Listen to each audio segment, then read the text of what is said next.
Hi everyone, this is Julia Jones. I'm the co-owner of Puro of Bradenton and Puro of Lakewood Ranch in Siesta Key. Welcome to today's edition of Fun Facts with Puro. Despite our triple threat mold certification from the IICRC and NORMI and holding a mold remediation license from the state of sunny Florida, we're not actually allowed to say something definitively as mold. That's right, even if it's got the unmistakable mold smell and appearance, we're not allowed to say it.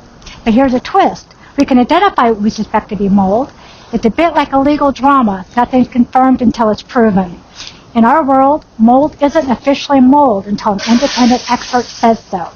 Speaking of experts, they're known by various titles: air assessors, indoor air quality specialists, industrial hygienists. These pros take samples for the lab for the real verdict.